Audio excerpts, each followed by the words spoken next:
Nós estamos muito contentes, com muito carinho que a gente recebe todos vocês aqui hoje. E eu queria então apresentar o Rômulo, que eu já conheço há muito tempo, muito tempo. Ele foi pediatra do meu filho, foi pai do Colégio Micael, foi médico escolar da antiga Melo Alves, que hoje é a Escola Waldorf de São Paulo.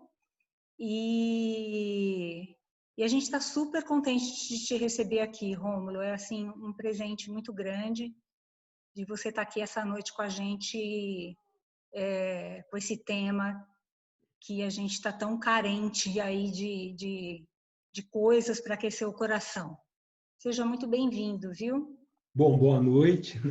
E essa questão desse momento, né, que nós estamos vivendo, que é mundial, e é um momento de crise realmente, né, muito grande.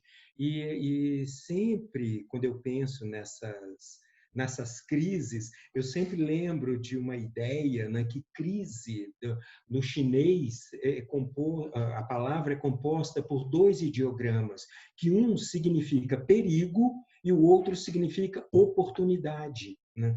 Então, ao mesmo tempo que a gente vive uma situação de perigo, por outro lado, é uma oportunidade de transformação. E, ao mesmo tempo, nós sabemos que todo o progresso da humanidade, ele realmente acontece nas crises.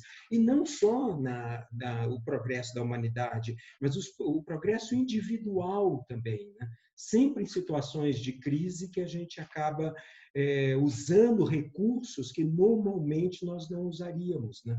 E questionando coisas que normalmente nós não questionamos no dia a dia.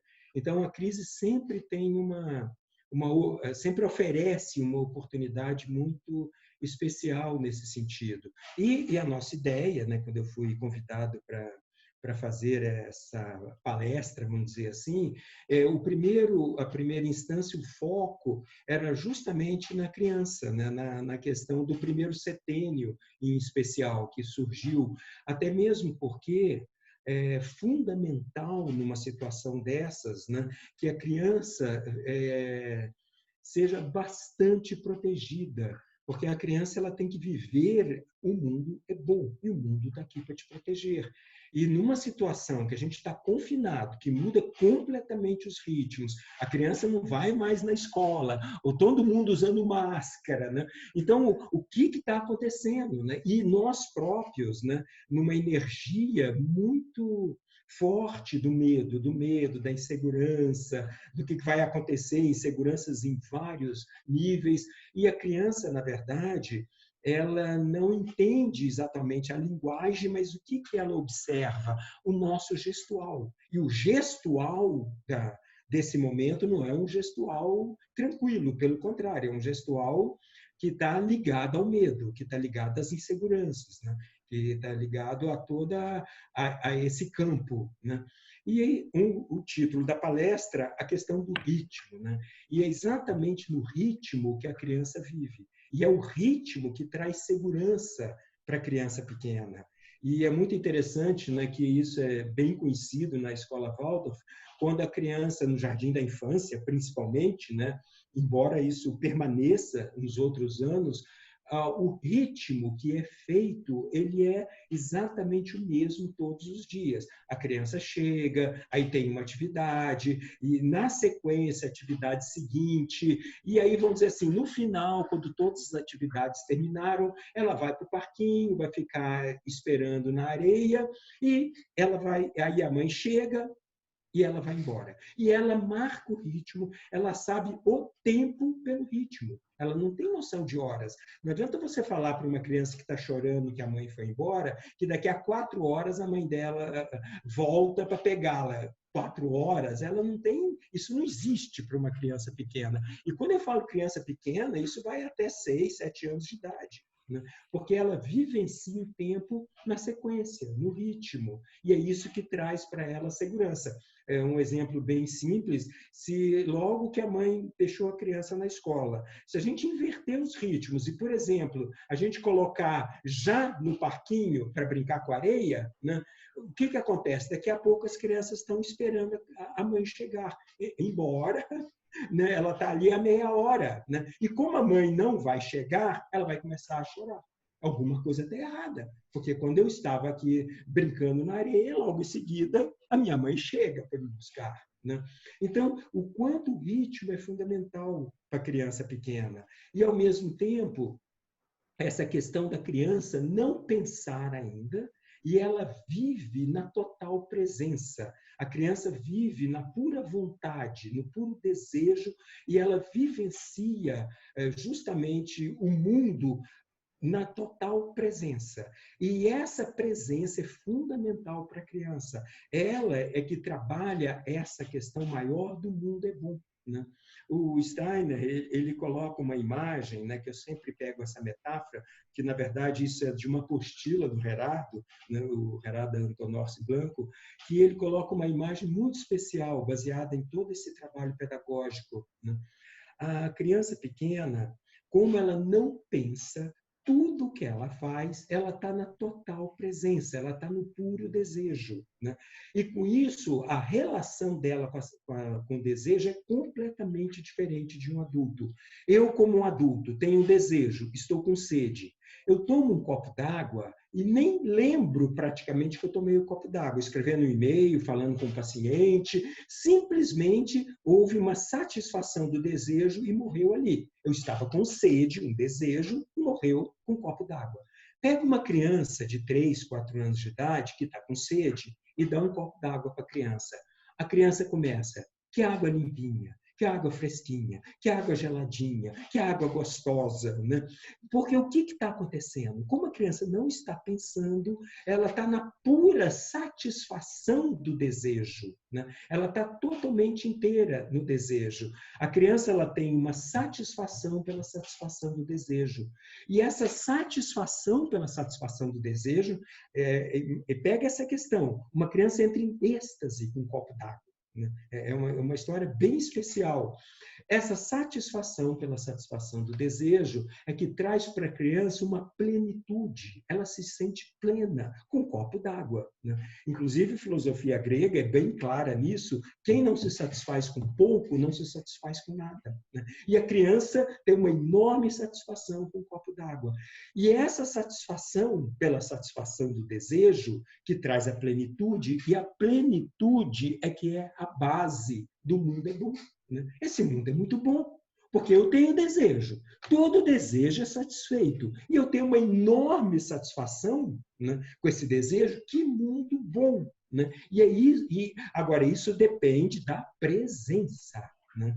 Eu posso colocar uma ideia que é muito comum, né, que quando a gente pega uma criança que não quer comer, né, por centenas de razões, né, casos clínicos, vamos dizer assim, e aí o que é comum a gente fazer? Né? Ao invés de ajudar, puxar essa criança para a presença com a comida, através de historinhas, e trazendo essa criança para o prazer de se alimentar, o que a gente faz? Coloca a criança frente à televisão, hoje não é mais televisão, os celulares e iPads da vida, e enquanto a criança está distraída, você vai dando comida para a criança. O que a gente está fazendo? Dissociando completamente o desejo da satisfação do desejo. Bom, aí voltando à história do mundo é bom. E o Steiner fala, o mundo é bom é a base da gratidão. Uma pessoa que tem satisfação num copo d'água, né? Uma enorme satisfação num copo d'água, é uma pessoa que tem uma gratidão pela vida. Porque imagina, um copo d'água. Né? E a gratidão, Steiner fala, é uma predisposição imprescindível, uma predisposição moral imprescindível para o convívio em sociedade. Por quê? Conviver em sociedade significa abrir mão de desejos pessoais em prol do bem comum. Uma pessoa grata, ela abre mão de desejos pessoais em prol do bem comum e isso não dói na individualidade dela. Porque se eu trabalho, se eu estou casado, toda a vida social predispõe pressupõe eu abrir mão de desejos pessoais em prol do bem comum, porque senão eu nunca vou conseguir conviver socialmente, né? E uma pessoa grata, ela faz isso, né? O Steiner usa uma imagem muito bonita: devolver para o mundo em gratidão por tudo que a vida me dá. E a gratidão é a base da esperança. O que é esperança? Por isso que nós falamos, né? A esperança é trabalhada no 1º setembro, né? Em todas essas condições, né? A esperança, o que significa? Eu não estou vendo saída, mas eu vou trabalhar porque eu sei que tem. Isso é uma esperança. Eu vou trabalhar, não vou. O antônimo de esperança é mais fácil para nós percebermos essa questão, a desesperança. O que é desesperança? Desespero, né? Desespero é desesperança. Pode observar que as coisas nem ameaçaram ainda, só estão na ameaça, nem aconteceram e eu já entro em desespero. Só de alguma coisa ameaçada é errado, eu já estou entrando no desespero. Mas o que é isso? A desesperança. E o que está na gênese de tudo isso? A não presença, a ansiedade, a angústia. O que é ansiedade? Eu estou comendo compulsivamente. Eu nem sinto o sabor daquilo que eu estou comendo. Aliás, é bem característico numa situação como a que a gente está vivendo, né? Depois eu quero entrar nesse tema um pouco mais específico, né? Então, a criança, para ser protegida, o mundo é bom. E para ela vivenciar que o mundo é bom, ela precisa realmente dessa presença e dos ritmos, né? Em todos os sentidos. Então, isso é uma primeira condição para a saúde emocional da criança pequena, né? E um outro tema que eu queria colocar dentro dessa questão maior, né, que é o tema do próprio ritmo e do próprio ritmo alimentar e da própria alimentação. E aí eu não estou falando exatamente desse momento, eu estou falando da pediatria, de uma questão básica ligada à pediatria e dessas qualidades que nós temos que trabalhar na criança pequena, né? Dessa presença. Porque eu próprio coloquei uma imagem, né? Quando a criança não consegue mais estar na presença, ela acaba comendo, ou ela nunca tem apetite, e é sempre uma questão super complexa essa, ou a criança acaba comendo compulsivamente, por justamente não ter prazer mais com o alimento. E se eu não tenho mais o prazer, nada me satisfaz, né? Eu posso comer o dia inteiro e continuo insatisfeito, que é outro tema bastante delicado. E o que está por trás disso? Qual é o nosso órgão, vamos dizer assim, né, psicoespiritual, que o Steiner coloca, que está ligado à satisfação dos desejos, né? A nossa alma, né? O nosso corpo astral, a nossa alma, né? A nossa alma é que está ligado aos instintos, que está ligado a todos os prazeres, de certa forma, e que depende da presença do nosso eu para justamente direcionar os nossos desejos, né? Então, a alma é que está ligada a essa questão toda. E o Steiner coloca uma questão muito importante, e aí eu estou entrando agora numa parte da alimentação, que primeiro eu falei da compulsão alimentar, e aí eu coloco agora da própria relação com o alimento em si e a qualidade do alimento. Porque o Steiner coloca assim, né, que a nossa alma, todos nós nascemos com o corpo astral, com a ânima, né, que é a nossa alma, que nós temos em comum com o reino animal. A palavra animal vem de animado, que tem alma, que movimenta, diferente do vegetal, que não tem alma. O mundo vegetal, ele tem vitalidade, ele tem um corpo vital, mas ele não tem a alma, não tem as emoções, vamos dizer assim, né? E aí o que acontece, né? Nós temos em comum com os animais os nossos instintos, né? E nós temos que educar a criança, né? Porque o Steiner fala, o instinto nasce com todos nós. É o que nós temos em comum com os animais. Agora, as qualidades humanas não são instintivas. As qualidades do nosso eu, que tem a ver com as qualidades humanas, elas são educadas, né? E por isso, o Steiner fala uma coisa muito importante, por isso que o desenvolvimento do animal é muito rápido, porque ele não precisa aprender nada, porque ele já nasce sabendo tudo que ele tem que fazer a vida dele inteira. Instinto. né? É puro instinto. Enquanto que o ser humano não. O ser humano, o eu do ser humano, as qualidades humanas são educadas. Se eu falo de amor, se eu falo de esperança, se eu falo de gratidão, isso são qualidades humanas e que são educadas. Se eu não educo essas qualidades, eu não adquiro essas qualidades ao longo da minha vida. E aí o Steiner coloca, por isso que o animal cresce rápido, né? Porque ele já nasce em pé, um bezerrinho. Já nasce em pé, já nasce correndo, já nasce mamando. Em poucas semanas ele já está pastando, em pouco tempo já está reproduzindo, porque é tudo instintivo e ele nem precisa conviver com o rebanho. Ele sabe exatamente o que ele tem que fazer no momento que ele tem que fazer, né? Enquanto que o ser humano não, né? Eu até brinco muito com os pacientes, né? Olha como o desenvolvimento humano é lento. Nós levamos 1 ano para ficar em pé, né? Depois 2 anos para começar a falar, depois 3 anos para ter noção de que eu sou um eu, que eu sou uma individualidade, é meu, sou eu, né? Começar a ter noção de que o outro é uma individualidade, e aí vai ao longo da vida, né? Basicamente, a gente só se torna totalmente presente, o meu eu nasce realmente aqui na Terra por volta dos 21 anos. Só aos 21 anos que a gente realmente chega aqui no mundo, né?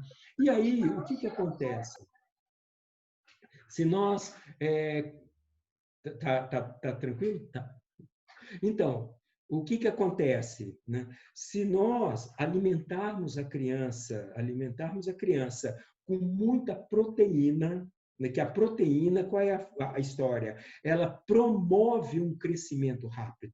Então, muito ovo, muito feijão, muita carne, né? E é muito interessante porque a pediatria tradicional, a preocupação é justamente esse crescimento rápido, né? Então, a gente acaba sobrecarregando prematuramente o metabolismo da criança com as proteínas, né? E, aliás, o Steiner ele coloca, por exemplo, o ovo. Ele fala o ovo é uma sobrecarga para o metabolismo hepático. Ele amadurece prematuramente o metabolismo hepático, enfraquecendo o metabolismo hepático, né? E nós sabemos que o fígado é o órgão da vitalidade, né? Ele está ligado intimamente à nossa vitalidade e à nossa força de vontade, né?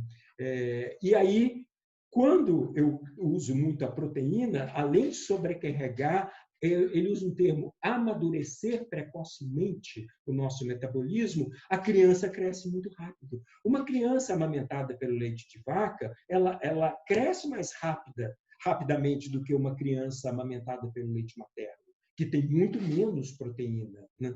E aí, quando eu promovo um crescimento rápido, né, eu estou promovendo o quê? As qualidades do animal, da ânima, né? E é interessante, né? Porque eu sempre uso essa imagem. Quando a criança, que é instintivo para nós, nessas qualidades da ânima, né? É uma criança de 2, 3 anos brincando. Chega uma outra criança do lado e pega o brinquedo, qual é a nossa reação natural, né? Meter a mão na criança que pegou o brinquedo, me dá isso aqui, eu começo a chorar, brigo, né? Eu estou brincando de meter a mão, porque e normalmente o que a gente fala? É isso mesmo, filho, enfia a mão mesmo, se o teu amigo pegar e não pedir. Não é assim que a gente educa, isso não é qualidade humana, né? A gente fala, não, filho, se o teu amiguinho pegar, você conversa com ele, vão brincar juntos, não enfia a mão, né? Aliás, ninguém precisa educar a gente nisso, tem que educar no oposto, né? Justamente essas qualidades humanas, né? E quanto mais rápido a criança cresce, mais ela vai desenvolvendo essas qualidades da alma e não do eu. Naturalmente que o eu da criança nem está presente.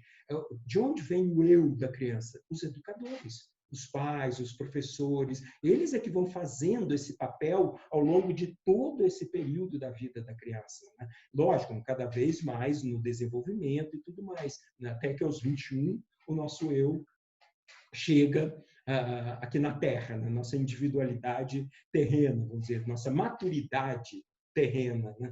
E aí o que tem acontecido, né, na nossa cultura? E a alma, o corpo astral é o corpo dos desejos de simpatia, antipatia, né? O tempo todo a gente fica na simpatia, antipatia. Eu gosto, eu não gosto, eu gosto, eu não gosto. Em outras palavras, quando eu vivo assim, eu sou muito pouco livre e me torno compulsivo. A compulsão alimentar, por exemplo, a compulsão pelas mídias sociais, né? Eu vou perdendo a minha liberdade, eu fico adestrado. É bem da qualidade do animal, é um adestramento, né? E aí, é lógico, eu não vou entrar nisso, os jogos eletrônicos, a história que vai longe, né? Eu peguei um tema da alimentação, mas para exemplificar o que nós precisamos trabalhar com a criança. E aí, justamente essas qualidades do eu que a gente precisa puxar nesse momento para a criança. E o ritmo é uma delas, né? O ritmo da alimentação. Por exemplo, nesse tema da alimentação, esse confinamento se torna um problema muito sério, né? Porque quando a gente está mais frustrado, né, mais insatisfeito, a nossa tendência é buscar uma satisfação. E aí, quando a gente busca essa satisfação no alimento, é um círculo vicioso, porque quanto mais eu como inadequadamente, mais eu estou alimentando essa insatisfação, em última análise, porque dá para observar que é uma satisfação momentânea, que não dura muito. Logo, logo, eu já estou comendo de novo, né? E, ao mesmo tempo, vai enfraquecendo a minha força de vontade.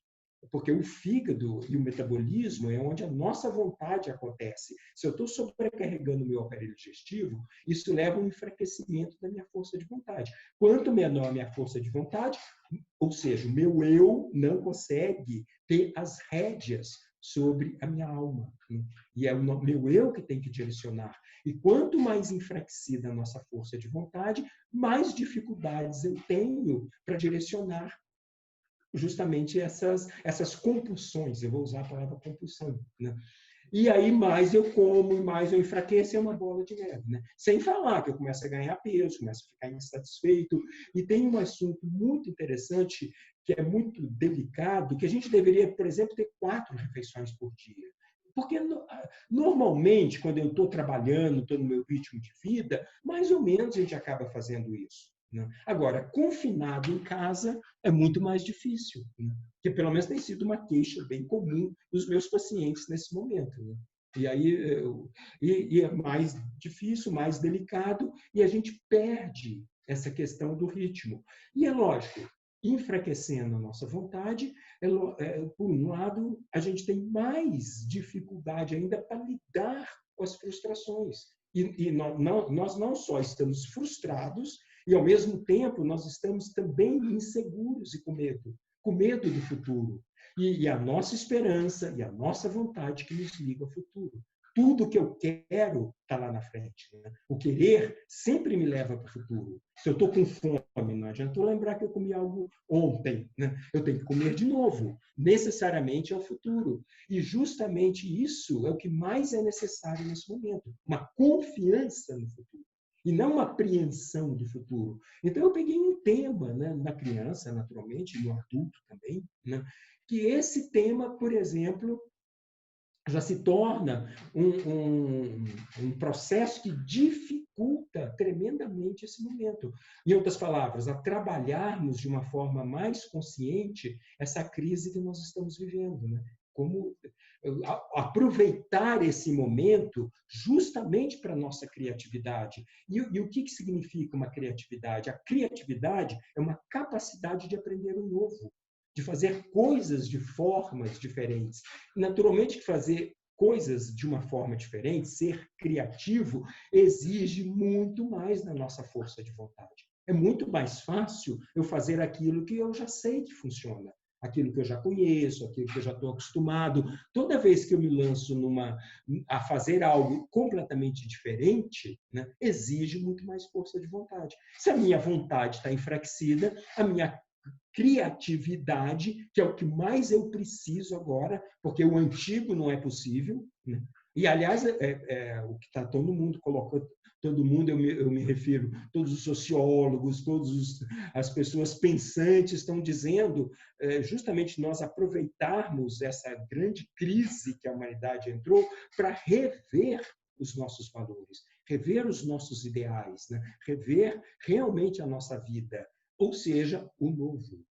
O novo. E isso vai exigir.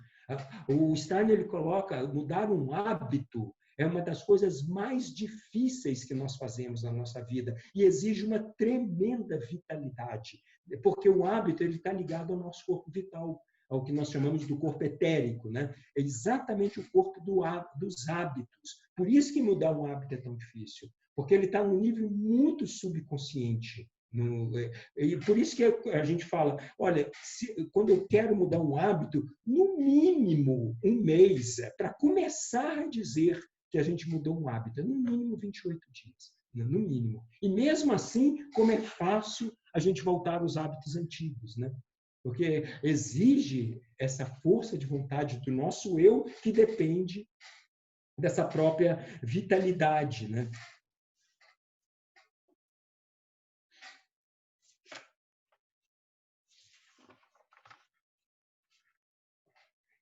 E essa questão, né, da nossa vitalidade, ela está intimamente relacionada com a questão da nossa liberdade, né? O Steiner, o Steiner ele coloca uma questão muito importante, que o ser humano é a 10ª hierarquia espiritual. E a nossa missão é justamente trazer, levar ao universo a liberdade. A liberdade é a nossa condição básica aqui na Terra, sermos livres. Agora, isso é algo que todas as religiões, toda a filosofia, né, coloca isso muito claro, né, a importância da liberdade. Agora, como eu sou livre? Que a liberdade tem a ver com o meu eu, a liberdade tem a ver com o meu espírito, com a minha individualidade, inclusive trabalhando continuamente a nossa alma, né? Trabalhando continuamente o nosso corpo dos desejos. É muito interessante essa questão que a Bhagavad Gita, né? Arjuna, que é um guerreiro, um príncipe, né? Ele está batalhando a própria família. Na verdade, o pai, os irmãos, o mestre querido, todos se tornaram tiranos do próprio povo dele, ele é um príncipe, e ele tem que entrar numa batalha, né, justamente contra os parentes todos dele, né, e justamente para libertar o povo dele. E aí, Krishna está ensinando Arjuna na arte da batalha. E Krishna, ele fala que o maior guerreiro é o que venceu a si próprio. Porque imagina as tremendas emoções que ele precisa trabalhar para poder vencer essa guerra, né? Contra os próprios irmãos, o próprio pai, o próprio mestre. E o Krishna ele faz uma metáfora muito especial, que ele fala que a alma é o cavalo e o eu é o cavaleiro, né? E ele coloca que o cavalo, a alma, as emoções, né? Ele fala que a alma é a frase do Arjuna, né? Do Krishna, é o seguinte, que ele fala que o cavalo, né? A alma é um ótimo cavalo, mas é um péssimo cavaleiro. Um cavalo jamais pode ter as rédeas. Imagina que num campo de batalha você tem que ter uma plena confiança no teu cavalo. E isso significa o quê? Um domínio desse cavalo. E é interessante que quem conhece cavalo sabe que o domínio do cavalo é uma conquista, não é na pancadaria. Não é na pancadaria. Você conquista a confiança, você trabalha o cavalo e aí você pode confiar nele, né? Então é muito interessante isso, né? Que a alma é um excelente cavalo, mas é um péssimo cavaleiro, né? O Platão ele faz a mesma metáfora, né? Ele fala que a alma são os cavalos e o eu é o cocheiro de uma carruagem, né? É o que guia, né? Que tem as rédeas. E aí o que significa essa questão em termos da liberdade? A nossa liberdade é isso, né? Termos as rédeas de todos os nossos sentimentos, não repressão, não é pancadaria, mas educar, né? E esse processo de autoeducação é muito profundo. Por exemplo, instintivamente, todos nós, né, temos uma tendência para o egoísmo, né? O Platão ele coloca uma imagem muito especial nesse sentido, que, aliás, é muito importante para a educação, né? Que ele fala, primeiro, que educar significa relembrar. relembrar o que eu vim fazer aqui na Terra. E para ele, todos nós nascemos com determinados talentos, né? Cada indivíduo nasce com determinado talento e nós precisamos relembrar esses talentos aqui na Terra, né? Para isso, a educação. E aí, a partir do momento que eu relembro o talento, né, e eu entro em contato com esses talentos, e eu vou agora fazer o quê? Eu vou aprimorar os talentos, né? A educação novamente. Através da educação, eu vou aprimorar os talentos. É a famosa vocação, né, do latim vocatus, chamado. O chamado que a gente recebe, que já tem a ver com os ideais também. Mas é algo que eu trago, que tem a ver com a minha individualidade, tem a ver com o meu eu, né? Aquilo que eu vim realizar aqui na Terra, né? E a partir do momento, então, que eu relembro, que eu educo, em outras palavras, que eu aprimoro meus talentos, e o que é o trabalho humano? Nada mais é do que devolver para o mundo os meus talentos, né? Eu, com meu talento, cuido de você, você, com seu talento, cuida de mim. Uma troca mútua de talentos, né? E isso seria o humano. E não é da natureza humana que o mais forte cuida do mais fraco, né? Eu não cuido do velho, do fraco, do doente. Isso é da natureza humana. Mas isso eu consigo a partir do momento que meu eu, em liberdade, é o altruísmo, é o amor, qualidades humanas, o sacrifício. Sacrifício é uma palavra muito especial, sacro ofício, um ofício sagrado, com responsabilidade, responder com habilidades. Tudo isso é educado. Porque se depender só da minha alma, do meu lado animal, eu sou egoísta, eu só penso em mim mesmo, eu sou irresponsável, eu só faço o que eu gosto, o que eu quero, e dane-se o mundo e a sociedade. E vou usar o talento só em proveito próprio, né? E quando eu faço isso, isso não é da natureza humana, isso é da natureza animal, né? Imagina uma situação, né, de um leão que ataca um bando de zebras, né? Quem é que vai morrer? A zebra velha de perna quebrada. O bando não vai ficar lá para salvar aquela zebra. É a zebra velha de perna quebrada que morre. Isso é da natureza animal, faz parte, né? É a lei do mais apto, do mais forte, né? E quando a gente transfere isso para a sociedade humana, imagina um tema, né? Um leão atacou uma tribo. Dá para imaginar os guerreiros com lança, escudo, fortes, poderosos, fogem e larga, né, o bebê dele engateando para o leão comer? Né? Não, né, ele vai com uma lança para cima do leão. Né? Isso é da natureza humana. A nossa cultura educa justamente todos nós, né, para sermos esse guerreiro que foge. E eu não falo isso com ar de crítica. Por exemplo, um pai, às vezes ele na melhor das boas intenções, paga uma escola que nem ele pode pagar, mas ele educa aquele filho para que depois esse filho vá cuidar do mais fraco? Não. Né? Para que ele se eduque, que ele faça uma faculdade, entre o mercado de trabalho e cuide dele e da família dele. Né? Ou seja, competição. A loucura da nossa época, né? Da competição, não da cooperação, né? Não da fraternidade. E é isso que norteia a nossa cultura. E aí, imagine uma situação como a nossa hoje, né? Que realmente o medo tomou conta. O medo, o Steiner coloca, é a antítese do amor. Né? Quando eu entro na energia do medo, eu não tenho amor. O medo me torna extremamente egocêntrico, extremamente egoísta. E a gente vê isso, né? As pessoas, no medo, elas cometem atrocidades. É interessante, né, que vira uma histeria, que tudo isso eu estou dizendo, a perda da liberdade. Porque a liberdade, a verdadeira liberdade humana é fazer o bem, é usar o talento em prol do bem comum. Né? É a fraternidade. Isso é a verdadeira liberdade humana. Porque o tema todo é a nossa liberdade aqui na Terra. E uma pandemia dessas, ela traz isso de uma forma muito clara. Né? E tanto é que está todo mundo falando de solidariedade, como que nós vamos, então, ajudar uns aos outros, mas, ao mesmo tempo, a dificuldade para isso acontecer. Porque o oposto também acontece. Né? Por exemplo, essa questão do medo. Conscientemente, nós sabemos o que nós precisamos fazer. Mas, na prática, infelizmente, isso toma conta. Né? E aí, colocando uma questão muito importante que, por exemplo, que é o título, né, da nossa história, da nossa palestra, essa questão de como fortalecer, né, a nossa saúde, como trabalhar a nossa saúde. E se a gente pensa em vírus, nós temos que pensar justamente o sistema imunológico, né?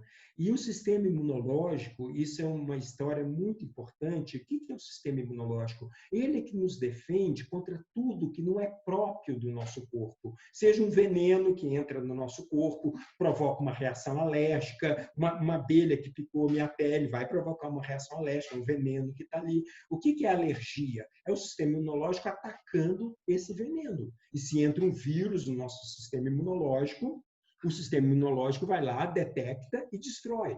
Então, nós temos que trabalhar o nosso sistema imunológico, né? E o medo, isso chama psiconeuroimunologia.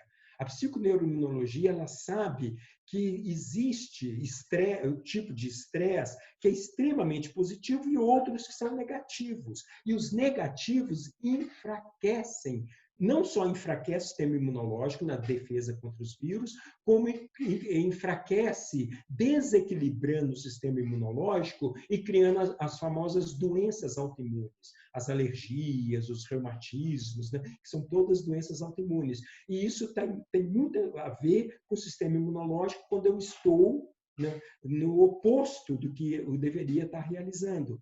E tem um tema muito interessante.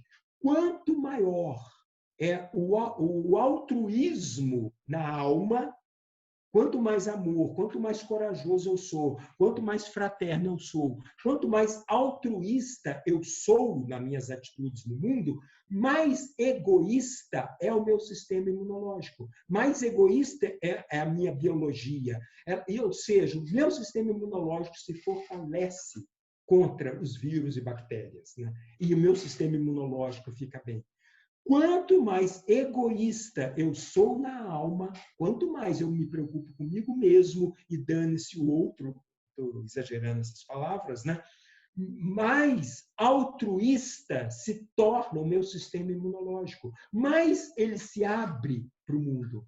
E é interessante isso, né? Porque Koch, né, que foi o que descobriu o vibrião da cólera, se não me engano, o bacilo da tuberculose, ele falava que o que importa não é o bacilo, o que importa não é o vírus, é o meio. O que importa é o meio, ou seja, como nós estamos. Eu não sei se é ele que fazia isso, eu tenho que reler essas histórias, mas um desses indivíduos, ele tomava o vibrião da cólera para provar que não era aquilo que dava doença, que dependia muito mais do sistema imunológico do indivíduo, né? Olha que coisa interessante, né? E o quanto medo, né? E eu falei, antítese do próprio amor. E o meu sistema imunológico depende desse altruísmo, né? Mas é muito rico isso, né? Quanto maior o altruísmo na alma, maior o egoísmo no corpo. E quanto maior o egoísmo na alma, maior o altruísmo no corpo. Ele se abre para o mundo, né? E as questões das doenças autoimunes, né? E aí, deixa eu só dar uma olhada aqui nas minhas anotações, né? Bom, e aí eu queria trabalhar um outro tema ligado à liberdade, ligado à coragem, ligado ao amor, ligado à liberdade, que é o confinamento. E sempre eu estou pegando essa questão da liberdade humana, né, que é o tema realmente, né?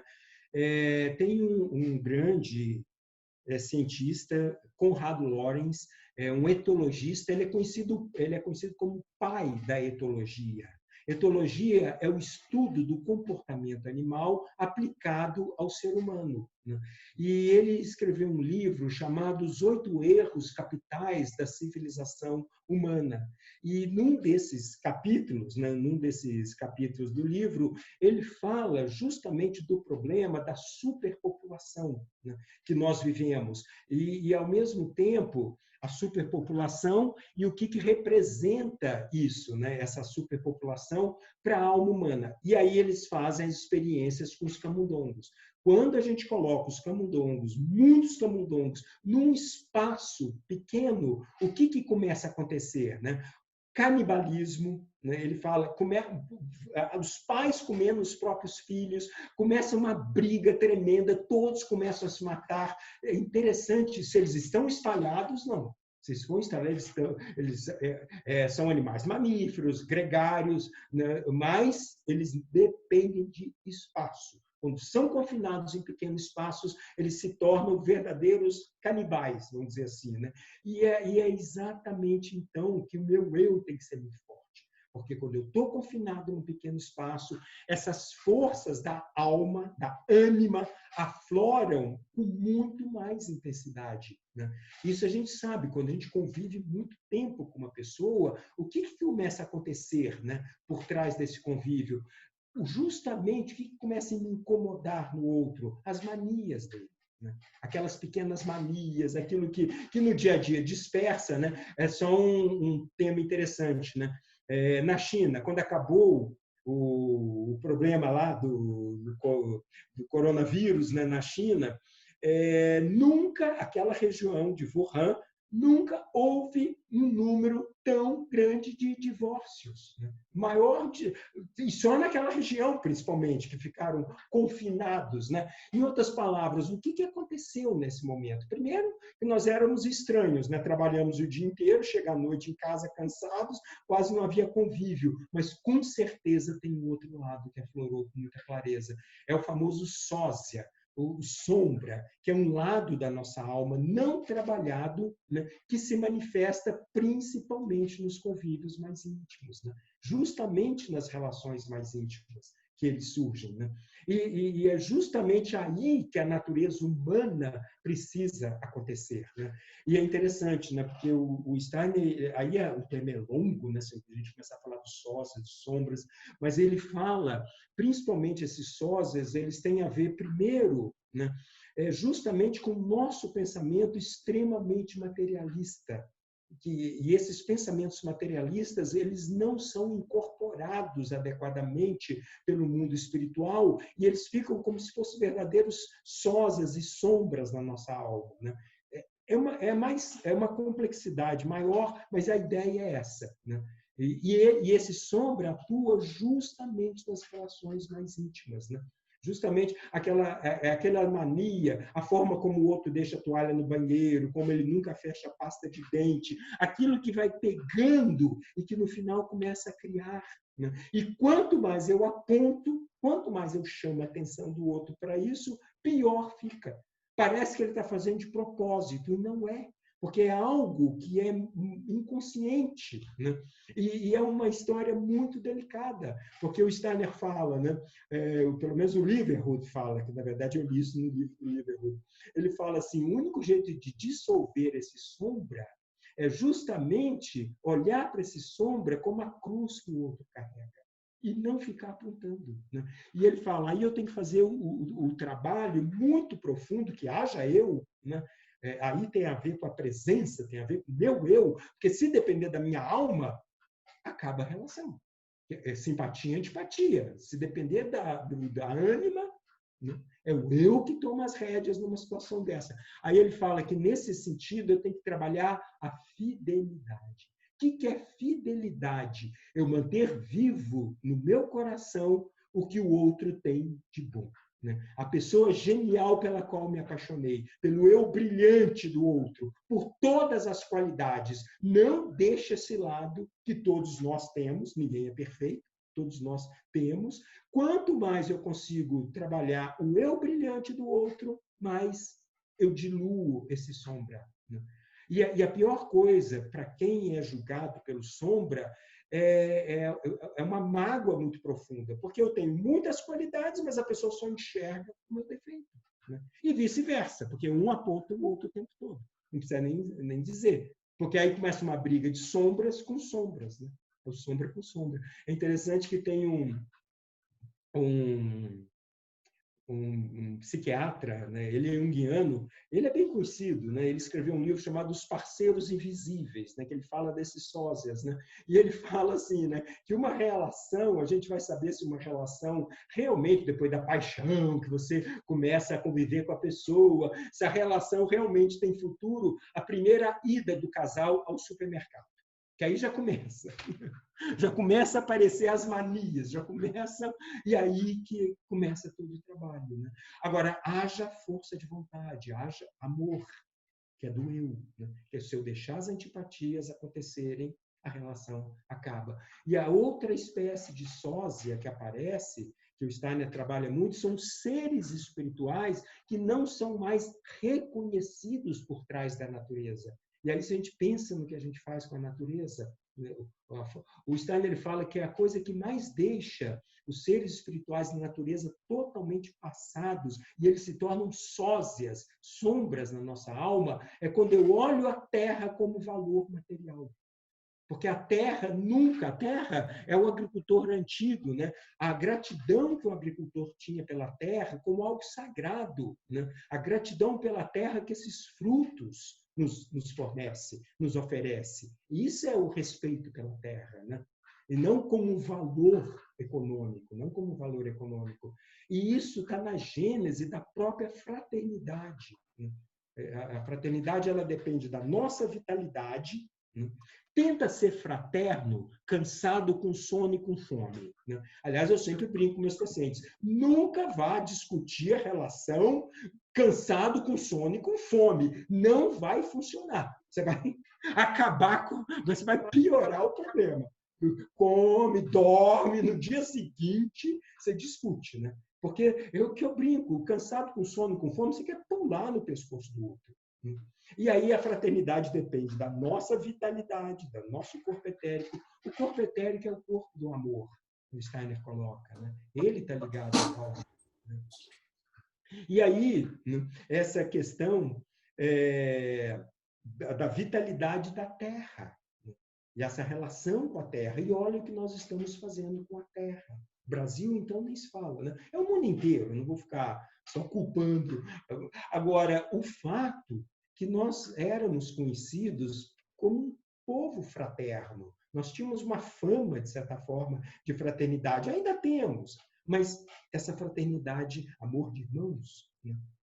Ela está rapidamente se perdendo, né? Infelizmente, né? Questões políticas, aí não, é lógico, é um tema, porque o que importa não é nem a causa, o que importa é a nossa pouca capacidade de olhar para o outro, né?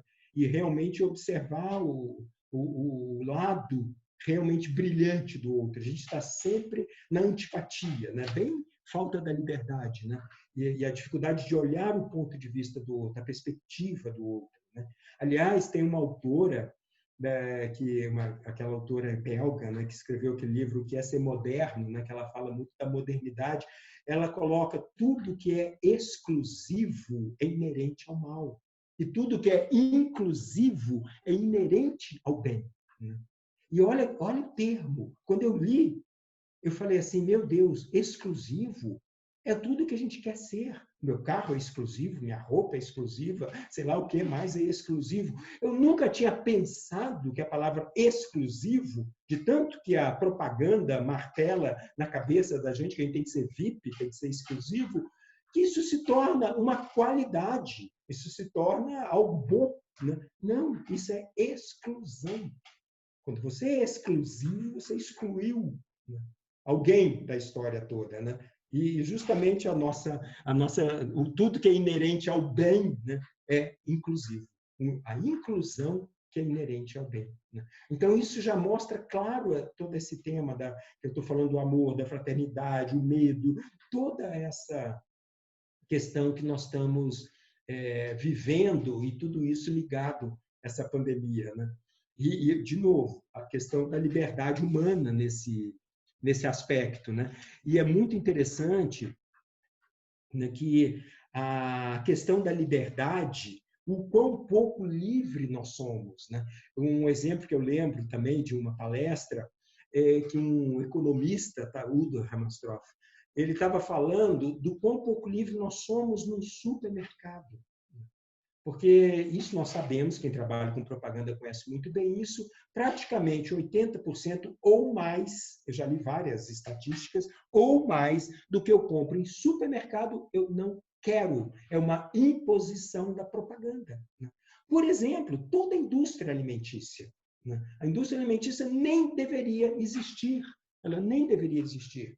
Porque ela é um veneno, em última análise. Ela só faz mal, é cara, né? E aí eu vou lá e compro um produto que eu não preciso. Quem é que fez a minha cabeça? A propaganda. Porque a propaganda não vende um produto, ela vende um estilo de vida, inclusive, junto com esse produto. Então, né, aquele estilo que eu estou comprando. E esse Udo Ramanstroff, ele falava assim, né, que se você quer ser livre no supermercado, você tem que fazer duas perguntas quando você está no supermercado.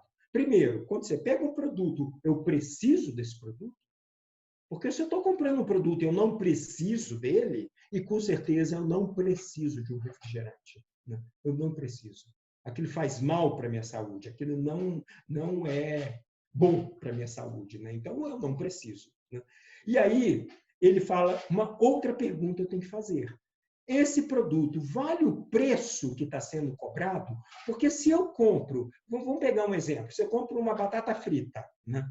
Eu não sei o preço de uma batata frita, mas eu sei que ela deve estar custando pelo menos 1 quilo, aquele pacotinho lá, 200 gramas, né? Uma coisa assim, deve estar custando pelo menos 1 quilo de batata. E de batata doce, que é melhor que a batata inglesa, deve estar custando mais ou menos 1 quilo de batata doce, que é muito mais saudável. Bom, se eu compro, né, essa batata frita, né, o que acontece? Eu estou contribuindo para a injustiça social, porque eu estou mandando dinheiro para quem não merece, que, aliás, inclusive é um investidor estrangeiro, né, porque essas multinacionais, o dinheiro nem fica aqui, é o investidor lá, não sei aonde, o investidor estrangeiro, e tirando do pobre agricultor que está produzindo ali a batata doce dele. Né?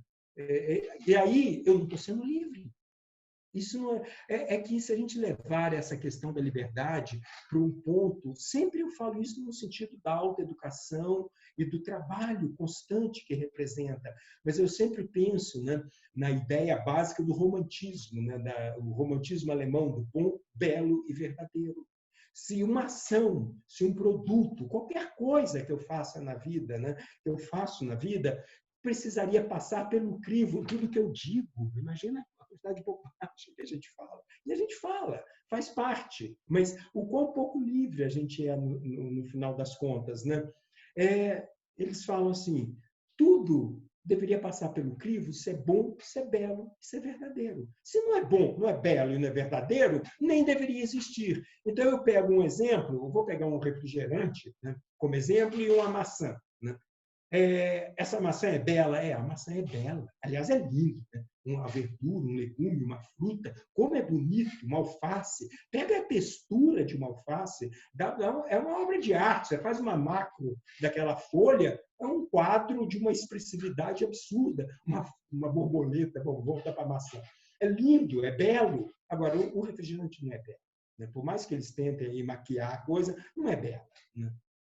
Agora, isso aqui é bom? Não, não é bom. A maçã é boa. O refrigerante não é bom. Ele faz mal para a saúde. Não é bom. E a maçã é boa, pode comer saudável. Ela é muito boa, principalmente a orgânica, naturalmente. Né? Agora, isso aqui é verdadeiro? A maçã é verdadeira. Inclusive, está sendo vendida como alimento e é um alimento. Isso aqui é uma mentira. Está sendo vendida, né, como alimento e não é alimento. Aliás, é vendida, na verdade, muito mais como prazer, e um prazer que custa caro, um prazer que só estimula o nosso corpo astral, a nossa alma, né? Que não fortalece o meu eu, pelo contrário. Né? É um vício, é um prazer ligado ao vício. E o que é o vício? A ausência de liberdade. Ninguém vai achar que uma pessoa viciada é livre. Mas eu gosto de Coca-Cola. Não, eu não gosto. Né? Eu estou viciado, de certa forma. Viciado pela propaganda, viciado pela substância. Né? E eu falo tudo isso não é de uma forma de moralidade, moral, nesse sentido moralista. Não, o quão pouco livre nós somos. Né? Porque se eu for livre, eu também posso tomar tudo isso. Mas eu sei exatamente. Né? Eu sei o que eu estou fazendo, que é a minha liberdade também. Agora, o que eu estou apontando é o quão pouco livre nós somos num supermercado, num simples supermercado. Agora, imagina quando a gente vai para uma loja de grifes e vai por aí afora, né? Onde fica a nossa questão da liberdade humana, que é o nosso maior bem. Né? Não é só o maior bem, é para isso que nós estamos aqui na Terra. Né? nessa questão realmente, né? E aí, né, voltando a essa questão, a nossa liberdade, ela depende, então, do conhecimento, do autoconhecimento profundo e o conhecimento das leis que regem, né, a nossa vida, das leis espirituais, né, filosofia, a arte, a ciência, as leis que regem a nossa vida, as leis espirituais que regem as nossas vidas, né? Quanto mais eu conheço, me autoconheço e conheço as leis, mais livre eu sou. O exemplo, porque a liberdade não é o desconhecimento das leis. Por exemplo, se eu desconheço que realmente um produto industrializado, estou falando agora do alimento de novo, faz mal para a minha saúde, é lógico que eu tenho muito pouca liberdade na escolha, porque eu nem sei. Né? Eu nem sei que aquilo faz mal. Embora eu duvide que hoje poucas pessoas acreditam realmente que aquilo ali faz bem, mas vamos partir desse pressuposto. Eu preciso conhecer. O conhecimento, isso é crístico, né? Conheças a verdade vos libertará. João. Né? Mas o que é a verdade? As leis espirituais que regem a nossa vida. Né? Eu dou um exemplo da seguinte forma: se eu conheço as leis de trânsito, eu pego meu carro e sou livre para ir onde eu quiser, né, com o meu carro. Eu vou parar no sinal vermelho, vou andar na minha mão e tudo mais. Eu sou livre, eu conheço as leis de trânsito. Isso me dá uma liberdade como motorista. Agora, se eu desconheço as leis de trânsito, né, e simplesmente pego o meu carro, eu vou bater na primeira esquina. Eu vou matar, eu vou morrer. Né? O que acontece? Isso é libertinagem. E a gente confunde a liberdade. O não conhecimento das leis é uma libertinagem. Né? E é um esforço tremendo. Né? E aí,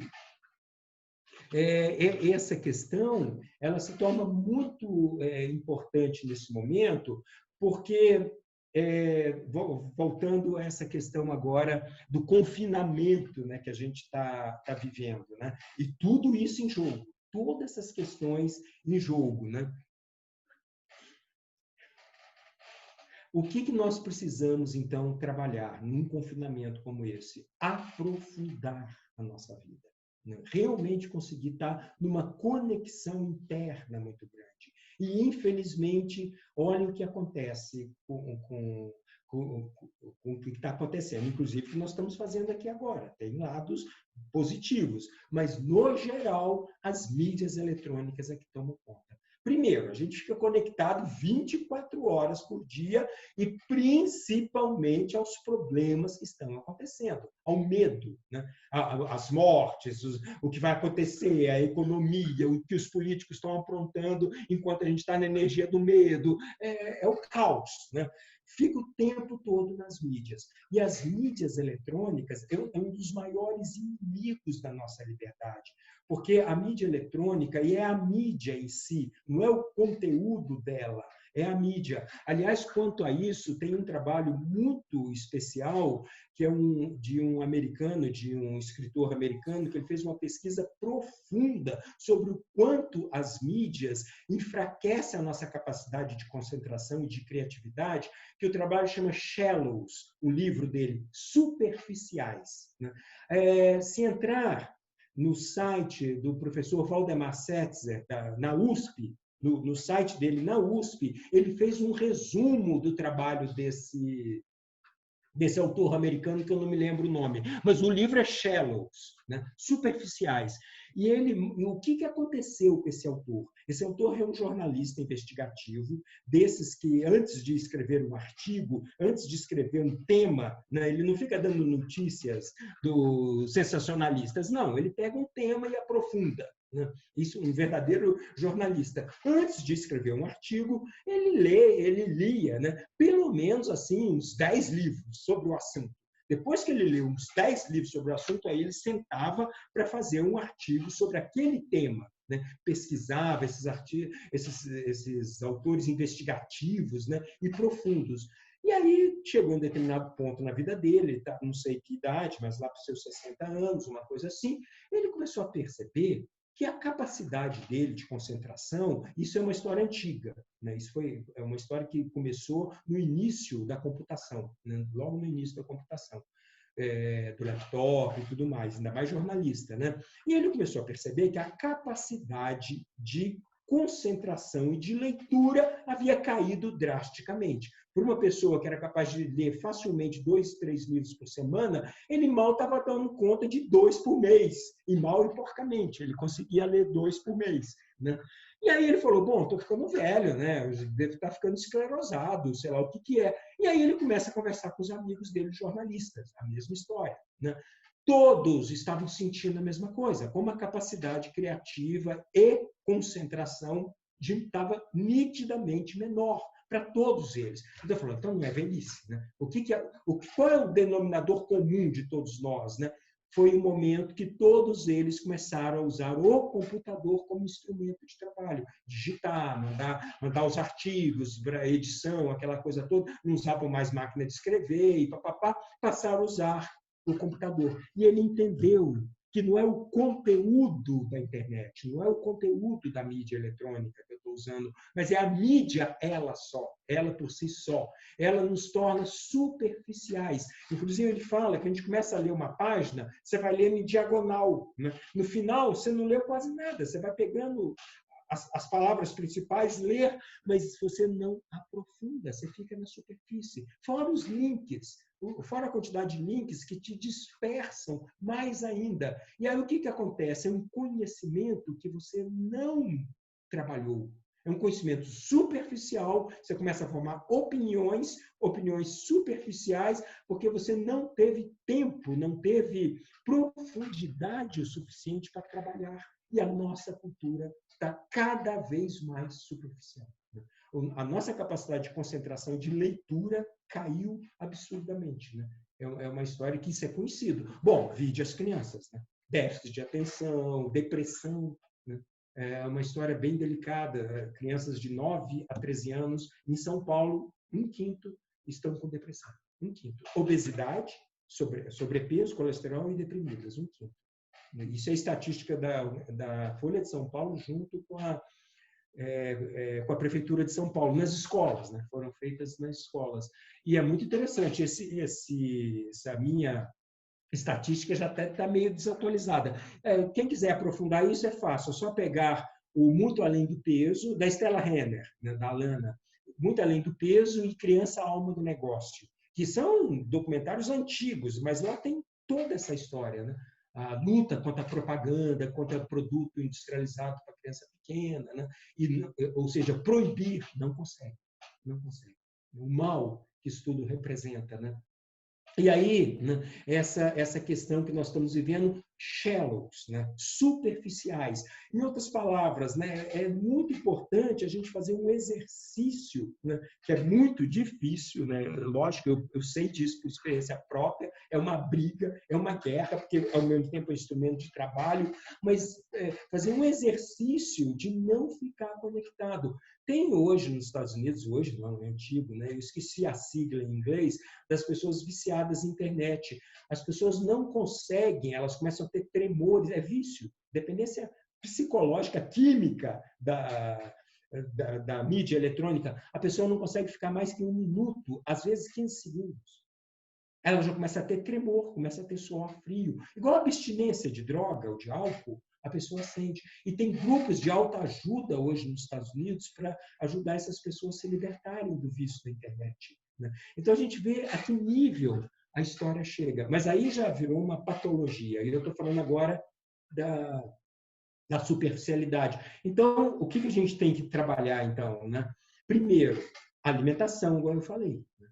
Porque quando a gente está mastigando, quando a gente está salivando, a gente pensa menos. O nosso pensamento diminui. Eu lembro muito das aulas do Otto Wolff, que ele falava, né, essa mania de a gente ficar mastigando o tempo todo. Os nazistas, né, era muito conhecido, o soldado nazista recebia goma de mascar para ficar mascando o tempo todo, porque na guerra você não pode pensar. Se você pensar, você morre, você deprime, né? Então, uma forma de não pensar é ficar mascando algo o tempo todo, né?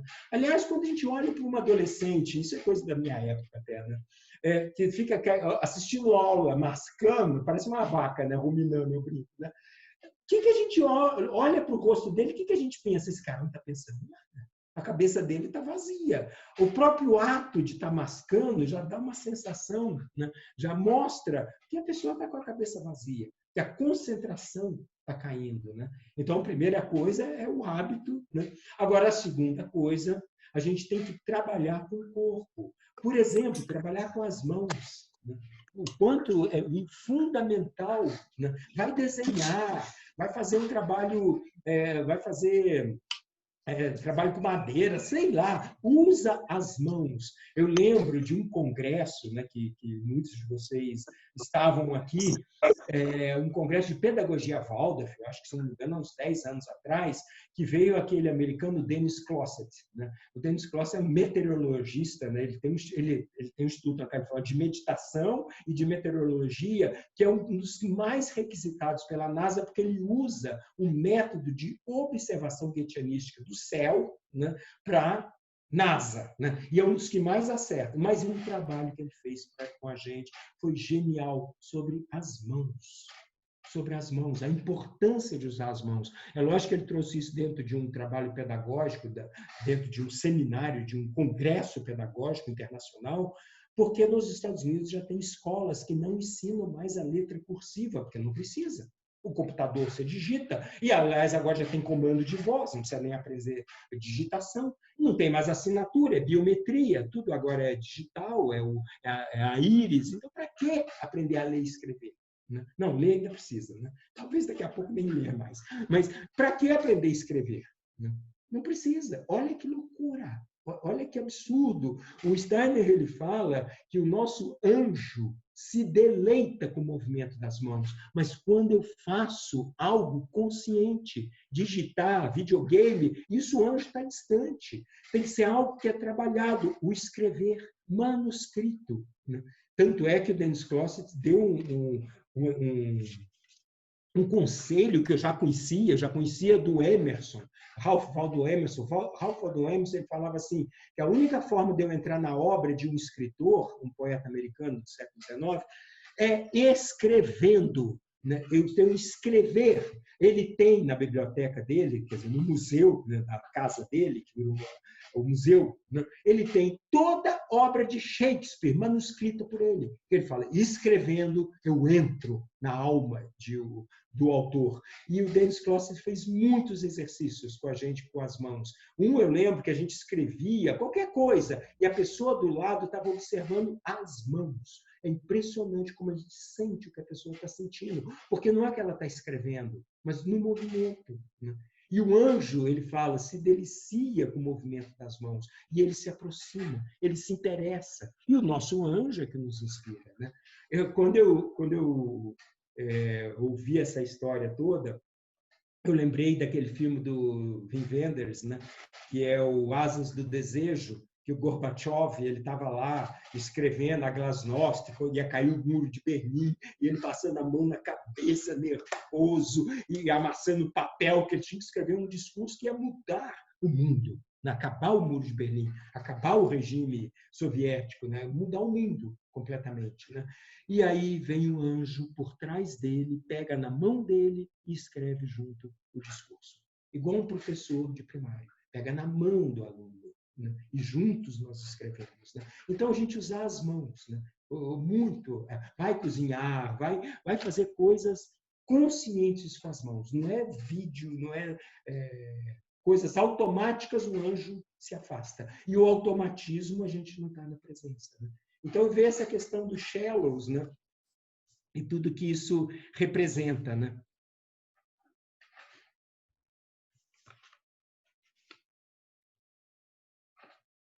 Então, e aí uma questão que eu queria trazer, e talvez eu possa até terminar, que pelo menos a questão maior eu coloquei realmente, queria só fechar com uma visão bem importante, né, sobre a questão da liberdade humana e a sociedade humana, que é a questão da trimembração social, né?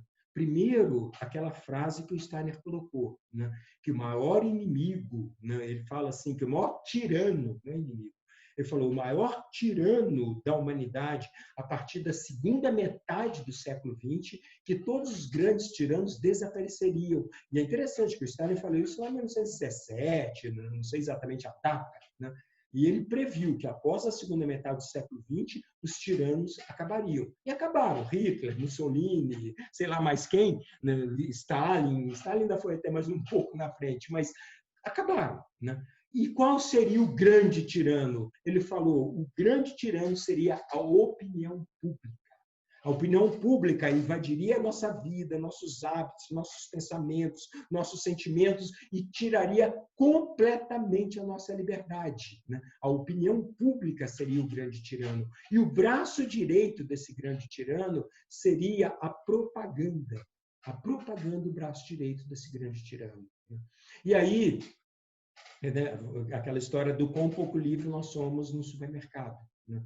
E aí entra uma questão muito importante da trimembração social, que é talvez um dos pilares de toda a obra do Steiner, né? O Steiner ele coloca das três grandes áreas de atuação do ser humano aqui na Terra e as três grandes áreas da sociedade humana, né? Porque nós temos, né, a questão da liberdade, a questão da fraternidade e a questão da igualdade. A igualdade, a liberdade e a fraternidade, que é necessária, essas três grandes áreas para o desenvolvimento do ser humano. A fraternidade, igual eu falei tanto dela, né? O amor de irmãos, né? Isso é ser fraterno, né? Bom, liberdade nem se fala, né? E aí é muito interessante, né? Aonde tem que estar a liberdade? A liberdade ela tem que estar ligada à área cultural. A área cultural é, de longe, a mais importante para o ser humano aqui na Terra. Porque o que é a área cultural? Ciência, arte e espiritualidade. Ciência, arte e espiritualidade, elas existem para desenvolver o ser humano aqui na Terra. E é isso, de longe, a mais importante, né? E o Goethe, né, um adendo que o Steiner trabalhou muito com a fenomenologia do Goethe, o Goethe ele ainda falava, né, que a arte é a mediadora entre ciência e espiritualidade. Mas ciência, arte e espiritualidade para o ser humano integral, né, de se desenvolver. E se eu não conheço ciência, arte e espiritualidade, eu nunca vou ser livre. Mas não é só a ciência, né? Porque isso é um tema muito delicado, porque a nossa cultura, essa cultura do progresso, essa cultura das luzes, do iluminismo, a gente acredita que a ciência é que vai trazer a verdadeira liberdade humana, e não é. A ciência junto com a espiritualidade, né? E essa área cultural como um todo, né? Ciência, arte e espiritualidade. E a arte como mediadora entre a espiritualidade e a ciência, né? Bom, esse é o tema. O outro tema, qual que é? A igualdade. Qual é a área que trabalha a igualdade humana? As leis. As leis. Nós somos 8 bilhões de habitantes, já somos mais, na verdade, né? E se não fossem as leis, seria o caos. E todos nós somos iguais perante a lei. Então, a lei na área jurídica, vamos dizer assim, né? A igualdade na área jurídica. Todos somos iguais perante a lei, né? Então, e as leis estão lá, a igualdade. E nós temos, então, a fraternidade, né?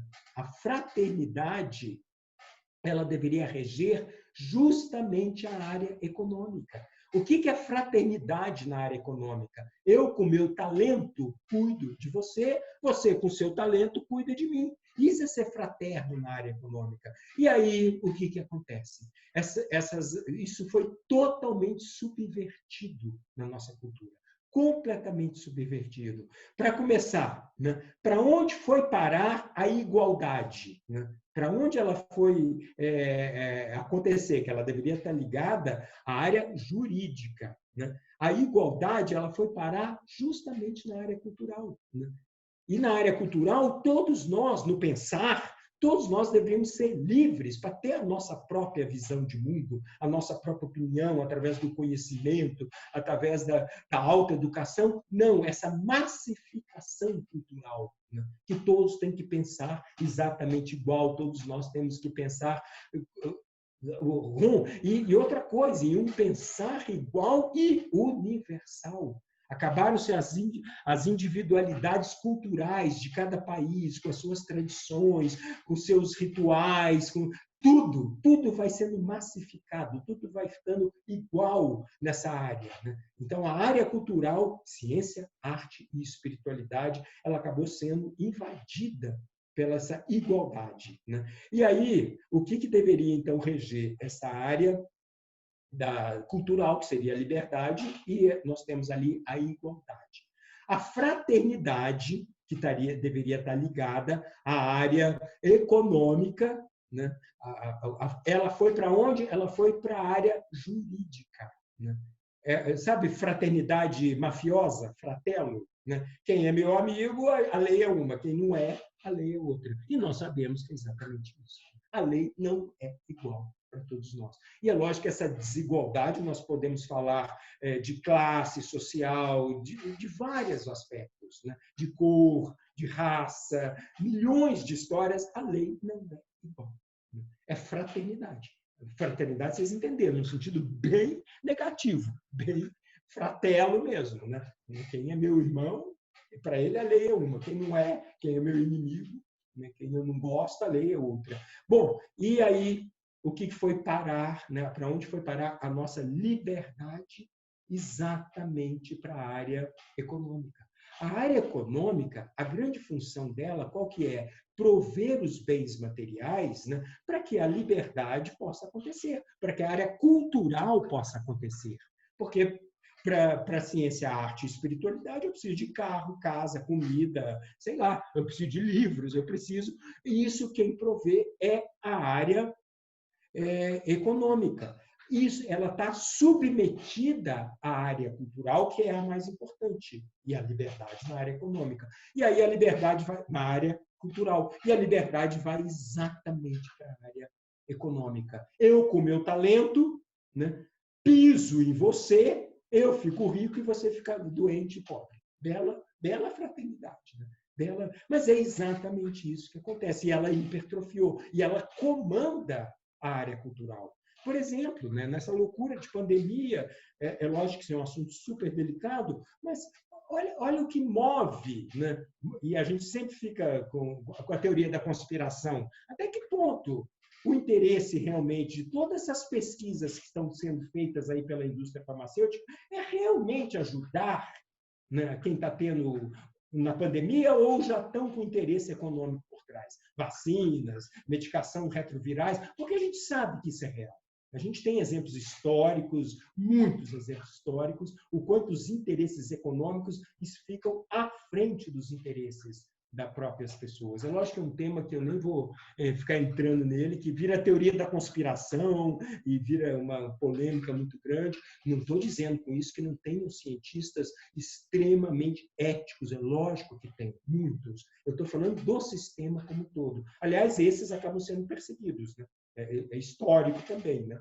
Esses que têm esse amor pela ciência e que lutam. Mas o fato é, qual pesquisa científica hoje que é realizada? Aquela que, no final das contas, vai trazer um valor econômico, né? A ciência é a busca da verdade. Isso é que é importante. Por exemplo, vamos pegar a agricultura. O que é a agricultura? A ciência agrícola. O que essa ciência tem que se dedicar? Criar alimentos, né?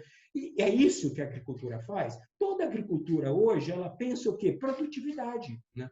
Agrobusiness. Pelo menos os nomes as pessoas não escondem, né? Pelo menos ninguém ali é produtividade, ponto final. Se isso vai matar as pessoas depois, se isso vai envenenar a terra e vai acabar com... Isso não é problema.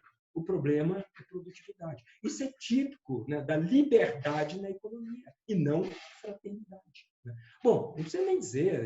Aliás, brincadeira à parte, é que é um assunto super complicado, né? Aí já é preconceituoso. Mas até as religiões já não estão mais vendendo o reino dos céus, né? Elas já vendem aqui na terra. Você ganha em dobro aqui na terra. Até isso vira comércio, né? Se a gente deixar, vamos dizer assim, invadiu tudo. Ciência, arte, espiritualidade foram invadidas, né? E não mais a fraternidade, né? E esse que é o tema da trimembração social, né? E aí, quando a gente realmente se fortalece, a gente trabalha em cima dessa trimembração social. Fraternidade na economia, liberdade na área jurídica e... Liberdade não, igualdade na área jurídica e liberdade na área social, né? Eu queria terminar com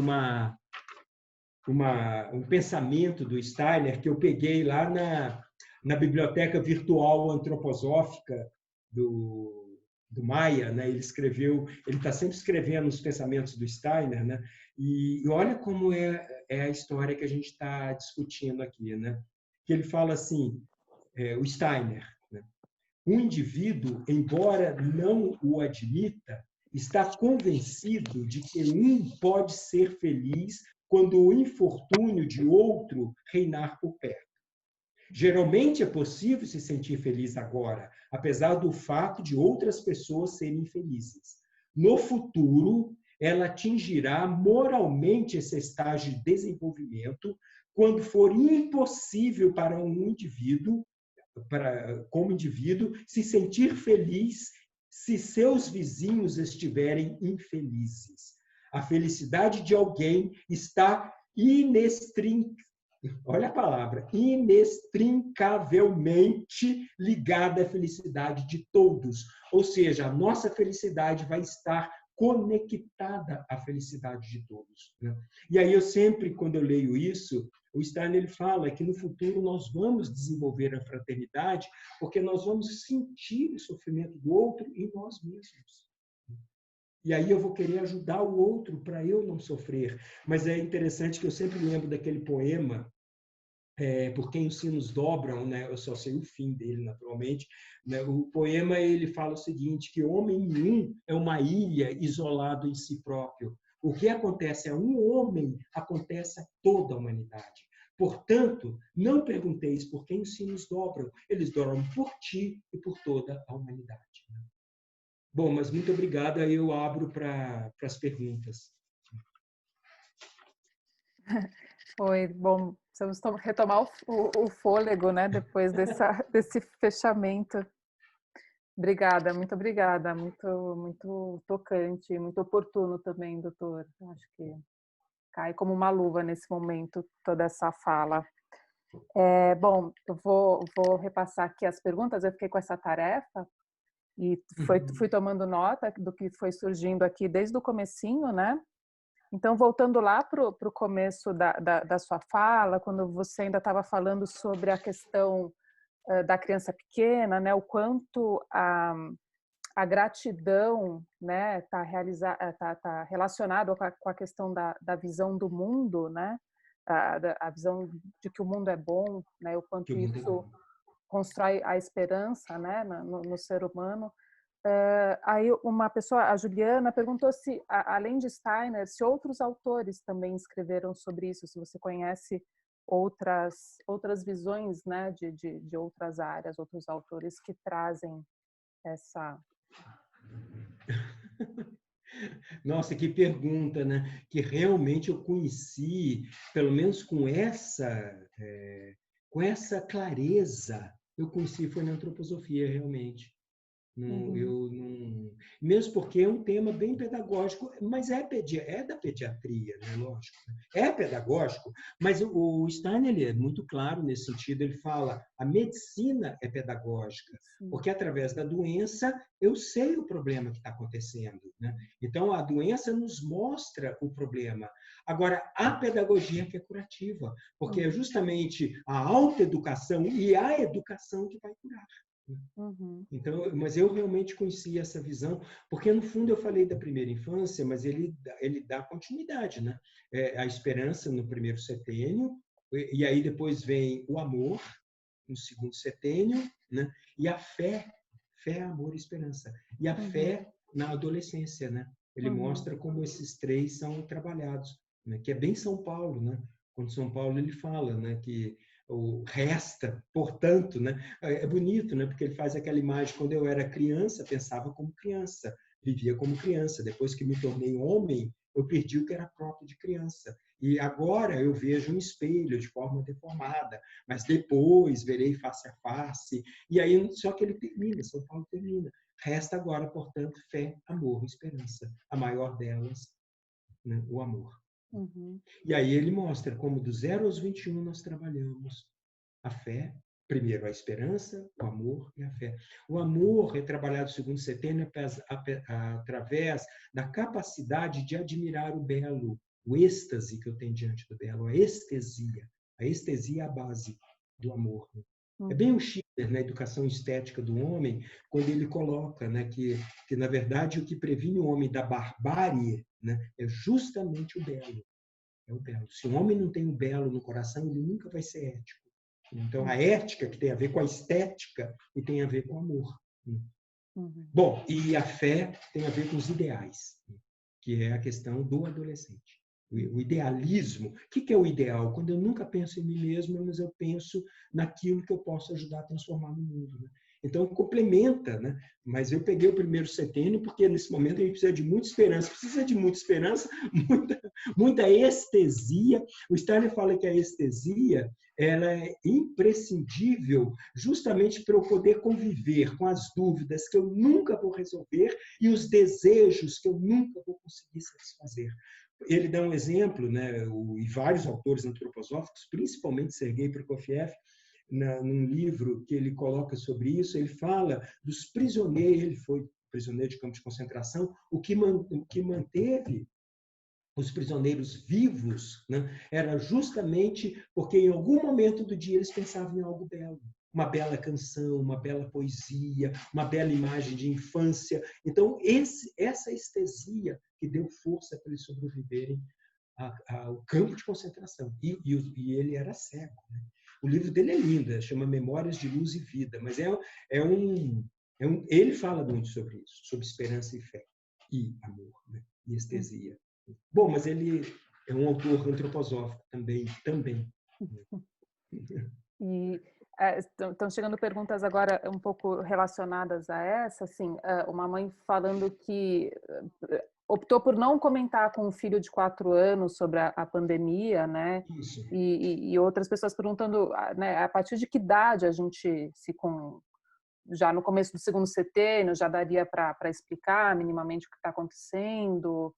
Enfim, como então, que o a gente ideal, explica, né? Por que não estamos indo para a escola? Então, mas na verdade o ideal seria se a gente pudesse ficar, pelo menos até os 8 anos, depende da criança, né? Ficar na fantasia, realmente. Eu lembro de uma vez eu estava assistindo uma palestra de um pedagogo, ele falando assim, né? Se a criança, por exemplo, ouve um assunto que não é para ela, mas ela ouviu que o pai e a mãe estavam conversando, sei lá, um problema econômico, ele está com medo de ser despedido, e a criança tem 6 anos de idade e fica super preocupada com aquilo, e pergunta o que está acontecendo, sabe o que ele falou? Simplesmente vira para ele e fala, isso é assunto, ou vem essas perguntas de sexo, como é que nasce bebê, sei lá, criança de 7, 8 anos, sabe? Aí ele falou, sabe o que você fala? Fala o seguinte, olha, isso é assunto de adulto. No dia que você crescer, a gente explica para você, vai brincar. Ele fala, a criança sai feliz. Ela fala, graças a Deus, eu não tenho que saber disso. Que bom, vou brincar. Não tem de ficar dando explicação. Cria metáforas, cria histórias. Né? Cria história. Né? Eu lembro muito bem isso, esse meu amigo Gerardo, olha a história que ele criou, década de 80. Eu ia junto com ele para o consultório e ele tinha 3 filhos que ele levava para a escola Waldorf, que a gente trabalhava juntos, inclusive, lá na antiga Melo Alves, lá na Melo Alves mesmo, que ainda era Melo Alves. Bom, e aí ele tinha uma variante, um calor do cão, né, todo vidro fechado, não, vidro aberto e tudo mais. Aí ele parava no sinal, vem aquele cara estranho. Que você não sabe se é um mendigo, você vai pedir esmola, você vai te assaltar. Ele inventou que a variante dele, né, com um vidro, né, fechado assim, uma manivela, era uma nave espacial. E toda vez que a nave espacial ia atravessar o cinturão de asteroides, não sei das quantas, tinha que fechar o escudo protetor. Então, todos eram menores, todos tinham menos de 7 anos. Tinha, acho que era assim, 2, 4 e 5, uma coisa assim, né, os filhos. Ele inventou que era uma nave espacial. Quando tinha perigo, fechando o escudo protetor, vamos atravessar, pronto. Adiantava você falar que fecha o vidro, aquele cara pode te assaltar, pode estar com o vidro, pode... Adianta. Primeiro que a criança não ia nunca lembrar dessas coisas. Isso só ia criar medo para ela. A melhor coisa, a coisa mais pedagógica, a vida é dela, lá do Benini, né? Aquele filme de uma criança que vive em um campo de concentração sem saber. Ele inventou um jogo. Ele inventou um jogo. E aquele jogo salvou a vida da criança. E ele nem soube que viveu em um campo de concentração. Até o final. Agora, haja criatividade, né? Mas não tem que saber. Pelo contrário. Eu lembro daquele caso Nardoni, né? Daquela dos pais lá que mataram filhos, aquela história. Eu lembro de uma vez, criança de 7 anos, as crianças estavam tão alvoroçadas com aquilo tudo que um professor parou a aula, crianças de 7 anos, e vão discutir o caso. Eu falei, gente, nem a gente entende o que leva, nem um adulto consegue compreender isso. Vou discutir o caso com criança. Muda o assunto. Isso é assunto de adulto, né? Não é adulto, não é coisa de criança, né? A criança nem deveria estar exposta a uma mídia dessas, né? Mas nem deveria. Mas que louco, né? Que falta de proteção com os nossos filhos. E é na fantasia, né? Uhum. E tem algumas pessoas estão colocando também sobre a questão dessa nossa nova rotina, né, agora em casa, os afazeres domésticos, né? Isso é uma coisa que está todo mundo tendo que compartilhar tarefas. Até que ponto isso pode ser positivo para esse enfrentamento do medo, né? E para apaziguar um pouco esse...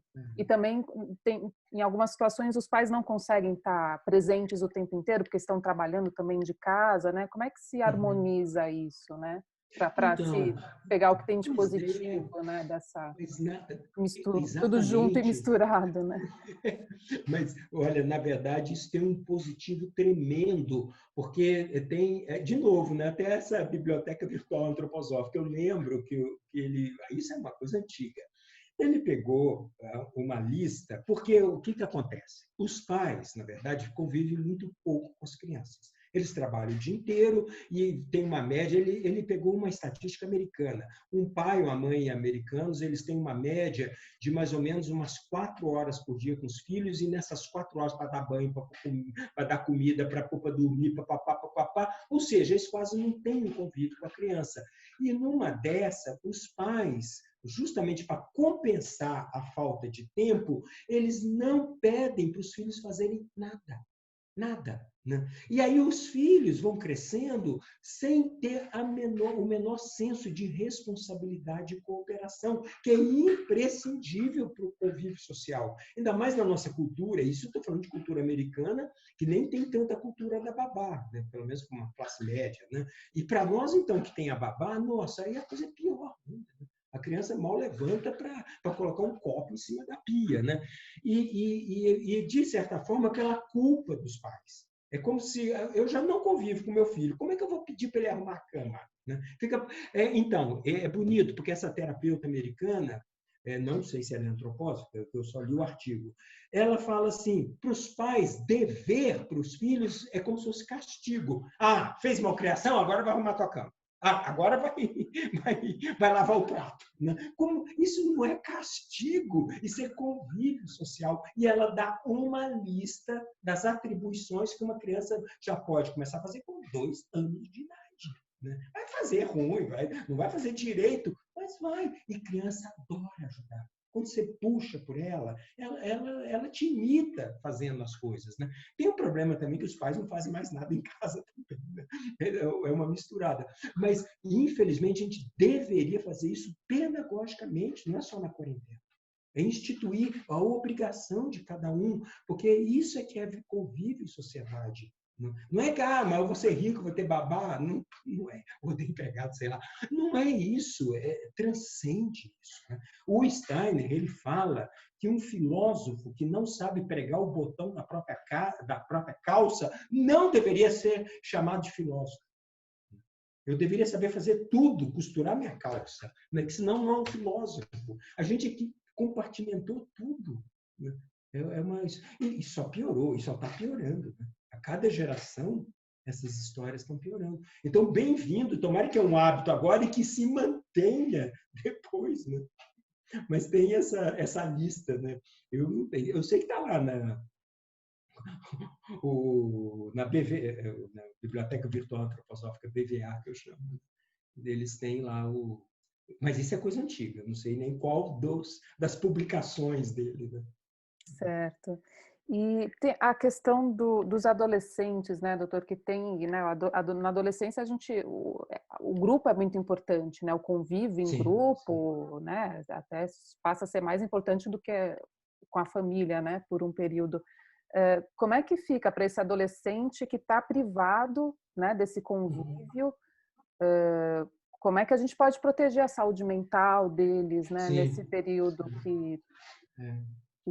de isolamento, né? E está acontecendo só uma relação virtual com os amigos e professores, né? Como é que a gente compensa, Uhum. se é que dá para compensar, né? Essa falta, esse vácuo?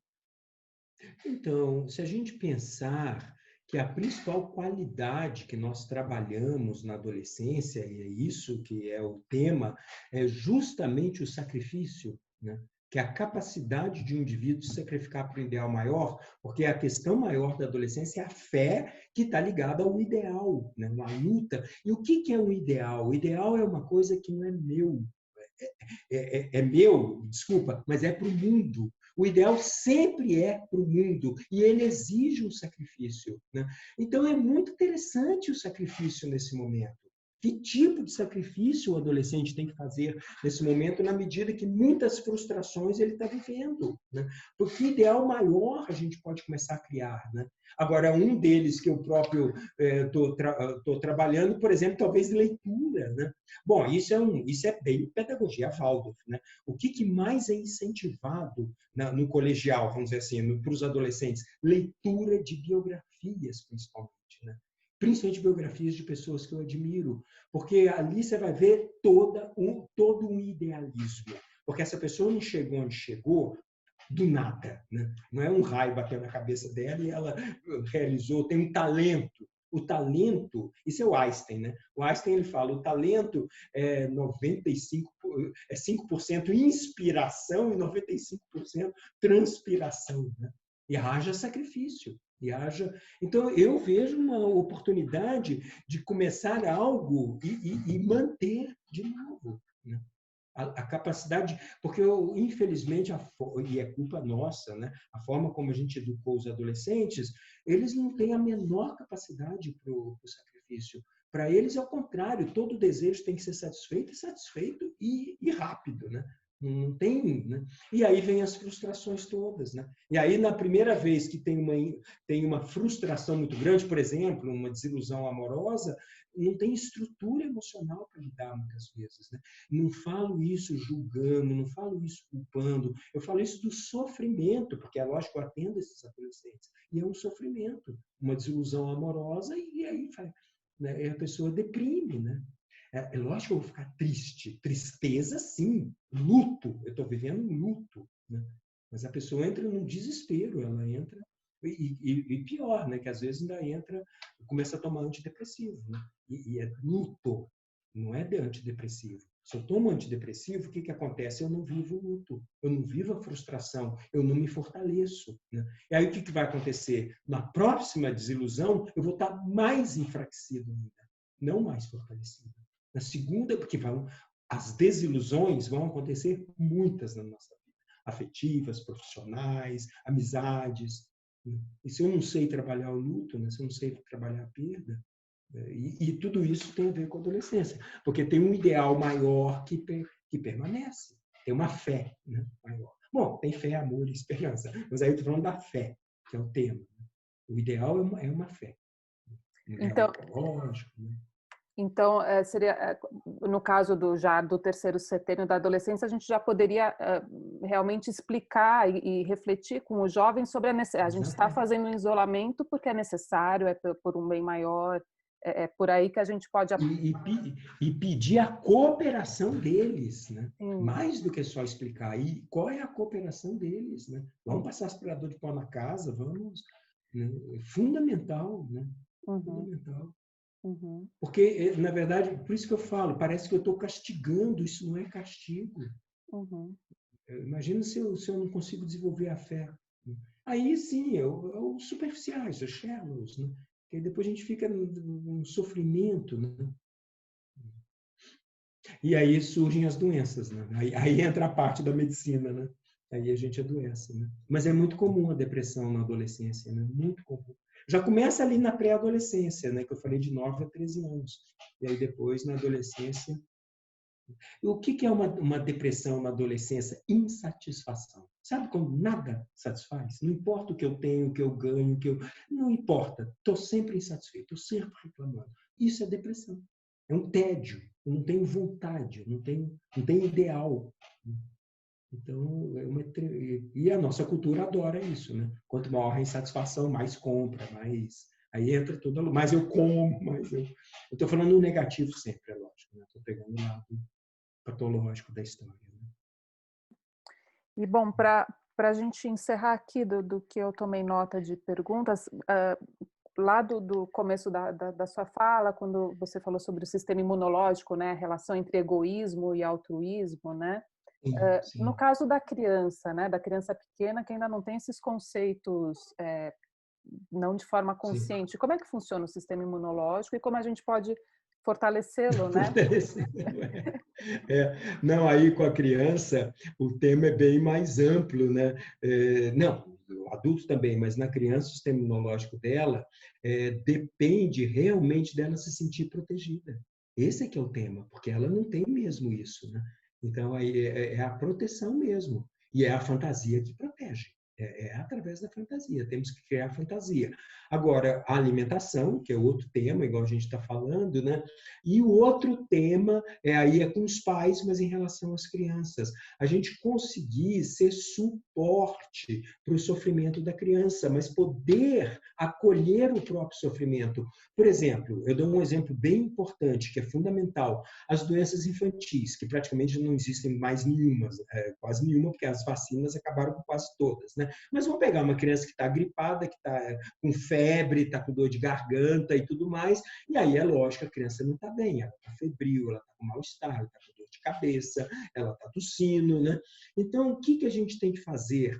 Cuidar dessa criança, mas, por exemplo, a antroposofia coloca uma coisa muito clara. A febre é muito importante para a criança, porque a febre fortalece o sistema imunológico, elimina proteínas herdadas dos pais, então está fazendo uma limpeza, que essas proteínas herdadas dos pais não eliminadas é que serão depois causas de doenças autoimunes. Tem uma série de razões pelas quais a gente tem que trabalhar a criança quando ela está sofrendo, porque ela está no sofrimento. Né?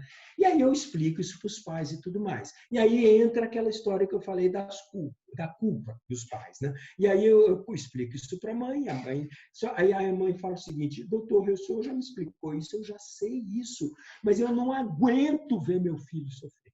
Né? Eu falei, pois é, você não aguenta. Mas faz um trabalho interno, respira fundo e segura a tua angústia, o teu sofrimento, porque ele precisa ser acolhido. Né? Aguenta. Né? Assim, né? Porque senão o que acontece? Eu também não promovo o desenvolvimento dessa criança. É a mesma história depois na adolescência, quando eu falei da desilusão amorosa e a depressão. Aí o adolescente não tem recursos. E, de novo, os pais também não vão aguentar o sofrimento do filho. Né? Sempre com uma culpa por trás, né? Mas isso é bem sabido, principalmente nas crianças que necessitam de cuidados especiais. Né? Se a gente não tem uma disciplina com elas, o autista, né? É impressionante, elas se perdem completamente. E fica um convívio social dificílimo. Por quê? A gente tem pena, porque é um autista, porque é uma criança que precisa de cuidados especiais, e aí a gente não educa, não coloca limites. E aí a gente está ajudando? Não, está prejudicando essa criança. E ela vai sofrer mais ainda. Mas aí a gente não exige nada dela. Dentro da limitação dela, ela precisa ser educada. Isso é o amor. O amor é transformar. Então, é muito... essa é a questão. Então, nós fazemos isso com a criança. E o mundo é bom, inclusive, nisso. Né?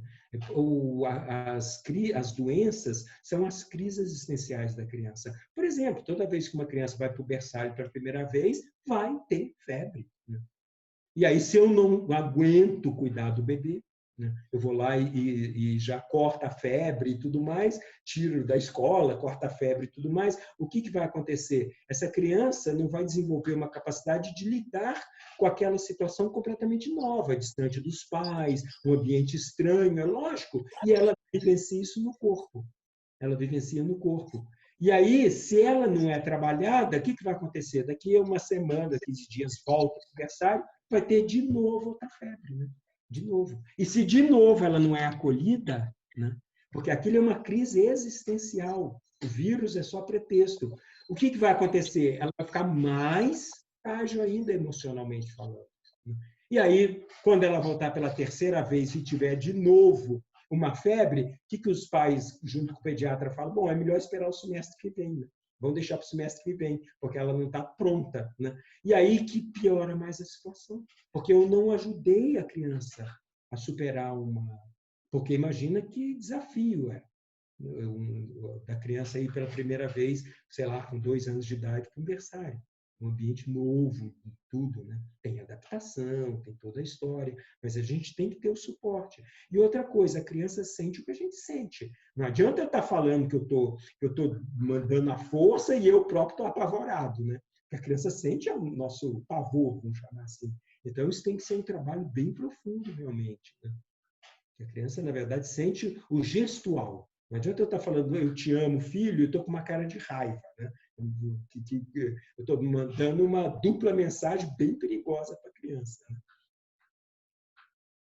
Bom, doutor, nossa, muito obrigada, assim, eu acho que a gente já pode ir encerrando, eu acho que eu fiz todas as perguntas, eu não sei se alguém quer colocar mais alguma coisa, ou se você quer falar algo para fechar, mas foi muito, muito bom, muito rico para todos nós, eu agradeço muito. Agradeço muito também a todos que estiveram aqui conosco, a gente chegou a 145 pessoas hoje aqui essa noite, e algumas pessoas perguntaram, a gente gravou essa palestra, ela vai estar disponível no YouTube, no canal do YouTube do Colégio Micael, e depois a gente compartilha o link para os inscritos, enfim, para quem quiser, porque acho que é muito, muito oportuno, né? Muito valioso. Acho que nós aqui da escola temos um grande orgulho, uma grande alegria de poder proporcionar isso, graças ao empenho de muitas pessoas, enfim, isso é possível. E para mim é uma história muito especial, né? Uma gratidão eterna por essa escola que meu filho se formou, né? Que bom para nós. Com todas as qualidades, né? Que eu sempre brinco, os pacientes falam assim, você deve ter sido um bom pai, sabendo tanta coisa. Eu falei, eu agradeço a pedagogia Valdo, porque ela criou bastante qualidades, né? Ajudou, né? A criar bastante qualidades na alma dele. É uma parceria, né? A escola, a família. Parceria, sim. Muito, muito especial. Tá bom, muito obrigada. Alguma das professoras ou dos professores aqui presentes quer falar alguma coisa? Dizer algo? Temos vários? Não? Então tá bom. Então acho que a gente pode encerrar. Muito obrigada, doutor, pela sua Muito participação. obrigado. Até a próxima e foi muito especial.